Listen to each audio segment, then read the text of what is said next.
ರಾಜ್ಯ ಕನ್ನಡ ಚುಟುಕು ಸಾಹಿತ್ಯ ಪರಿಷತ್ನ ಕಾಸರಗೋಡು ಜಿಲ್ಲಾ ಘಟಕವನ್ನು ಕನ್ನಡ ಭವನದ ಬಯಲು ರಂಗಮಂದಿರದಲ್ಲಿ ಉದ್ಘಾಟಿಸಲಾಯಿತು. ಇದರೊಂದಿಗೆ ಚುಟುಕು ಕವಿಗೋಷ್ಠಿಯೂ ನಡೆಯಿತು. ನುಳ್ಳಿಪಾಡಿಯ ಸೀತಮ್ಮ ಪುರುಷ ನಾಯಕ ಕನ್ನಡ ಭವನ ಮತ್ತು ಗ್ರಂಥಾಲಯದಲ್ಲಿ ಡಾಕ್ಟರ್ ವಾಮನ್ ರಾವ್ ಬೇಕಲ್ ಅವರ ಸ್ಥಾಪಕ ಸಂಚಾಲಕತ್ವದಲ್ಲಿ ಕೇರಳ ರಾಜ್ಯ ಕನ್ನಡ ಚುಟುಕು ಸಾಹಿತ್ಯ ಪರಿಷತ್ನ ಕಾಸರಗೋಡು ಜಿಲ್ಲಾ ಘಟಕವನ್ನು ಕನ್ನಡ ಭವನದ ಬಯಲು ರಂಗಮಂದಿರದಲ್ಲಿ ಉದ್ಘಾಟಿಸಲಾಯಿತು.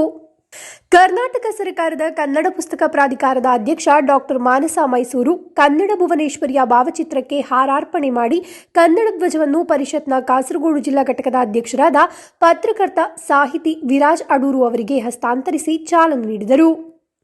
ಶಿಕ್ಷಣ ತಜ್ಞ ವಿಬಿ ಕುಳಮರ್ವ ಅಧ್ಯಕ್ಷತೆ ವಹಿಸಿದ್ದರು.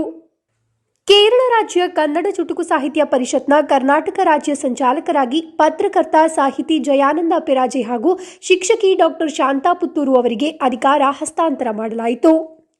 ಸಭೆಯಲ್ಲಿ ಕನ್ನಡ ಸಾಹಿತ್ಯ ಪರಿಷತ್ ಕೇರಳ ಗಡಿನಾಟ ಘಟಕದ ಅಧ್ಯಕ್ಷ ಡಾಕ್ಟರ್ ಜಯಪ್ರಕಾಶ್ ನಾರಾಯಣ ತೊಟ್ಟೆತೋಡಿ, ನಿವೃತ್ತ ಪ್ರಿನ್ಸಿಪಾಲ ಪ್ರೊಫೆಸರ್ ಪಿಎನ್ ಮೂಡಿತಾಯ, ನಿವೃತ್ತ ಶಿಕ್ಷಕ ಬಾಲ ಮಧುರಕಾನನ, ಕಾಸರಗೋಡು ಜಿಲ್ಲಾ ಗಮಕ ಕಲಾ ಪರಿಷತ್ನ ಕೇರಳ ಗಡಿನಾಡ ಘಟಕದ ಅಧ್ಯಕ್ಷ ತೆಕ್ಕೆಕೆರೆ ಶಂಕರನಾರಾಯಣ ಭಟ್, ಸಾಮಾಜಿಕ ಮುಖಂಡರಾದ ಡಾಕ್ಟರ್ ವೆಂಕಟರಮಣ ಹೊಳ್ಳ, ಕಾಸರಗೋಡು ಜಿಲ್ಲಾ ಪತ್ರಕರ್ತರ ಸಂಘದ ಅಧ್ಯಕ್ಷ ರವಿ ನಾಯ್ಕಾಪು, ಕೆಯುಡಬ್ಲ್ಯೂಜೆ ರಾಜ್ಯ ಸಮಿತಿ ಸದಸ್ಯ ಅಖಿಲೇಶ್ ನಗುಮುಗಂ, ಸಾಹಿತಿ ರೇಖಾ ಸುದೇಶ್ ರಾವ್, ಕನ್ನಡ ಭವನದ ನಿರ್ದೇಶಕ ಪ್ರೊಫೆಸರ್ ಎ ಶ್ರೀನಾಥ್, ಕನ್ನಡ ಭವನದ ಕಾರ್ಯದರ್ಶಿ ವಸಂತ ಕೆರೆಮನೆ ಮೊದಲಾದವರು ಭಾಗವಹಿಸಿದ್ದರು. ಸುಭಾಷಿಣಿ ಚಂದ್ರ ಕನ್ನಟ್ಟಿಪಾರೆ ಪ್ರಾರ್ಥನೆ ಹಾಡಿದರು.